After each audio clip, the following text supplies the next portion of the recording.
Olá, deusas! Estão preparadas para esse vídeo? Estou muito animada para o vídeo de hoje, que é um vídeo que fala sobre libertação, sobre uma deusa que nem está nas teorias mais antigas, porque ela representa a nossa faceta mais obscura, que foi a nossa faceta mais reprimida ao longo dos séculos. As chamadas deusas da lua negra trazem um conteúdo bem denso, né? Então hoje a proposta do vídeo é um pouco mais profunda, um pouco mais densa. Mas essas deusas, elas são extremamente poderosas, então é muito importante a gente acessar esses conteúdos, né? Que são os conteúdos que estão escondidos na sombra, porque essas deusas, elas falam da nossa capacidade de transformar e de manifestar.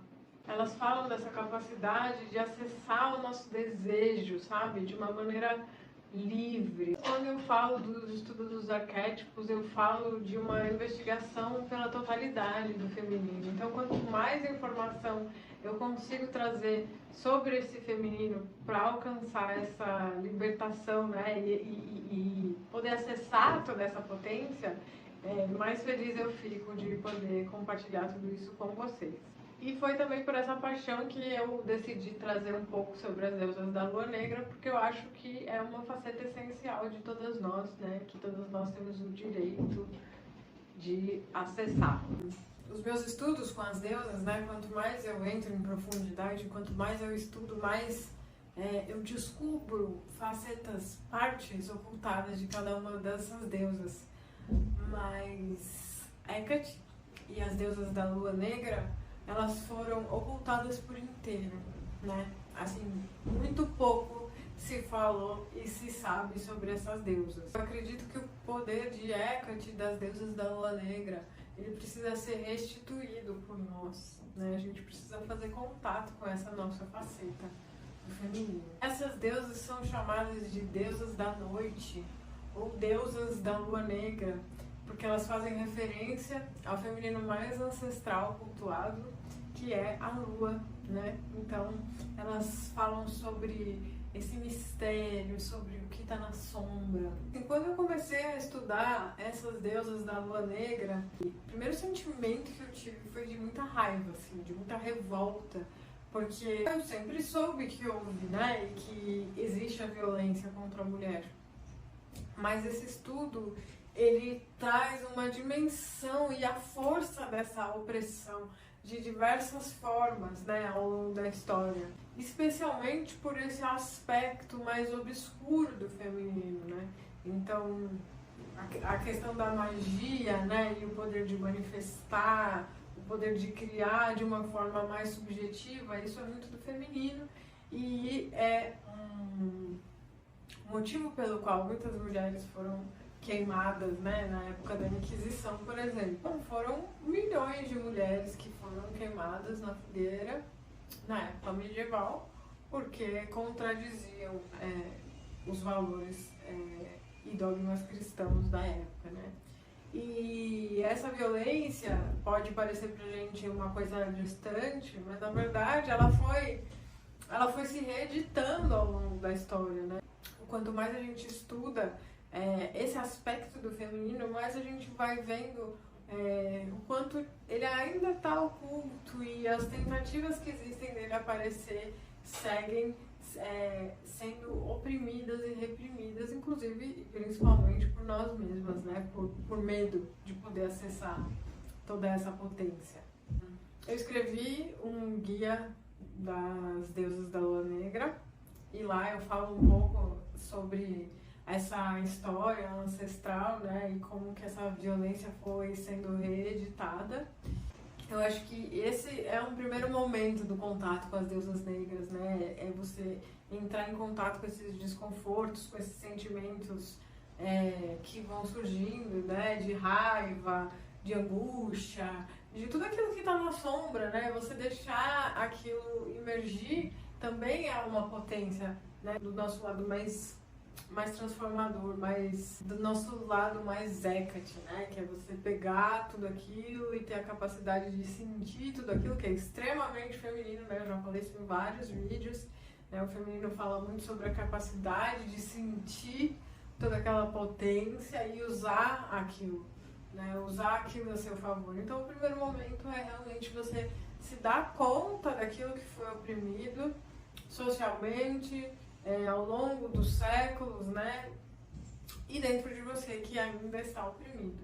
E aí o segundo passo é a cura, né? Então, através do conhecimento e da desmistificação de quem são as deusas da Lua Negra e quais são os presentes que elas nos oferecem, aí a gente consegue curar alguns aspectos que a gente entendeu como ruins, como negativos, como menos nobres, que deveriam ser oprimidos. Então, lá no guia eu também trago 4 deusas de épocas e culturas diferentes para trabalhar esses aspectos. A primeira delas é a deusa hindu Kali, então ela traz muito esse aspecto da transmutação e da liberação, né? Kali é uma guerreira, a história dela é muito bonita, de como ela surge, tem vários mitos que falam sobre essa guerreira. Então ela traz esse aspecto, né, essa nossa capacidade de realmente guerrear, de não recuar, de ir fundo, né? Ela é uma deusa que tem uma figura assim bastante assustadora, né? A princípio pode até gerar uma certa repulsa, mas essa figura ela carrega uma série de simbologias. A gente pode ficar muito preso no resultado, em como a gente quer que o resultado chegue, né? E o feminino, ele nos ensina a confiar, né? A fazer. Tipo, eu tenho um sonho, eu vou lá, eu acredito, eu faço, eu realizo. E, eu tenho um objetivo final, mas eu não preciso ficar apegada àquele objetivo, né? Eu posso ir agir e deixar que as coisas tomem as suas formas, que às vezes são muito maiores e muito mais interessantes do que o que a gente pensou a princípio. Então, nessa minha busca, eu encontrei em Kali esse aspecto mais guerreira, mais instintivo, mais cru, mais conectado com a nossa resiliência e a nossa capacidade de enxergar a verdade, de se desapegar de desilusões, de se desapegar de vitimismo. E aí, que esse é um dos aspectos que a gente encontra dentro da sombra do feminino, né? A sexualidade também é um tema que está obscuro dentro desse universo, né, de sombras e de deusas que foram obscurecidas, que foram omitidas. A morte, né, também. Então a morte está muito ligada à nossa capacidade de descer às nossas profundezas e nos reinventarmos e renascermos, né, como eu falei um pouco na jornada de Perséfone, através do mito de Inanna. E aí dentro desses 2 grandes temas a gente tem 2 grandes deusas que falam sobre isso, né? Então nós temos Lilith e a gente tem Pombagira, né? Que hoje é cultuada aqui no Brasil, dentro da religião da Umbanda e do Candomblé, mas que também até dentro da própria religião existe uma mítica muito grande, né, desse feminino, do que está oculto, né? Então todo mundo, até dentro da própria religião, tem um pouco de medo, um pouco de receio de mexer com a Pombagira, tem um questionamento se Pombagira é deusa, não é deusa. Então tudo isso é reflexo dessa opressão muito grande que foi feita, né? A própria Lilith, né, que é considerada diabólica, né? Ela que é a responsável por tudo de errado que deu na humanidade. Quando a gente entra e vai estudar, né, essas deusas em profundidade e os seus simbolismos e transcender o que foi escrito por cima, digamos assim, a gente consegue encontrar ali grandes potências. Uma coisa muito bonita de Lilith, né, em toda a sua simbologia, é muito profunda e muito complexa, mas uma coisa que me chama muita atenção é essa capacidade de honrar a nossa inteireza, né? Lilith é uma deusa muito íntegra. E ela fala sobre insubordinação, né? Ela é aquela que se recusa a ficar por baixo, se recusa a ser menos, É bem bonito se conectar com essa energia, priorizar o próprio prazer e não se diminuir para caber dentro de uma relação, por exemplo. E a Pombagira, os próprios valores são um questionamento profundo do patriarcado, né? Então ela é muito polêmica, né? E ela vem justamente para questionar, né?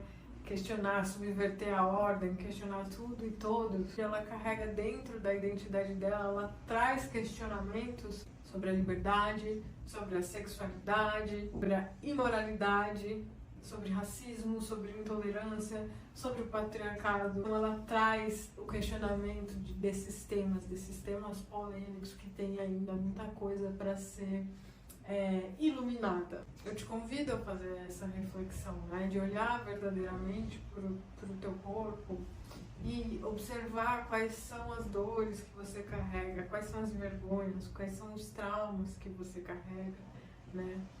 E se conectar com essas deusas para realmente ir se libertando disso. E por fim, e não menos importante, Hecate. Extremamente importante, ela é a padroeira das bruxas, né? Ela é muito importante para o universo da Wicca e da bruxaria, porque justamente ela fala de um aspecto do feminino mais subjetivo, né? Ela fala da magia, ela fala da intuição, ela fala da sabedoria, da nossa sabedoria inata para o sutil. Ela carrega uma tocha, né, na sua representação. Ela tem 3 facetas, 3 aspectos e carrega uma tocha. Então eu acho que esse é um dos principais presentes dessa deusa, né, de iluminar o que está obscuro, né, de ter a coragem para olhar as nossas profundezas, olhar sem medo para as nossas sombras, né? Entender que elas são partes nossas e quando a gente autoriza essas sombras, elas se tornam potências nossas. A Hecate no mito de Perséfone, Perséfone e Deméter é aquela que vai guiá-las, né, no obscuro.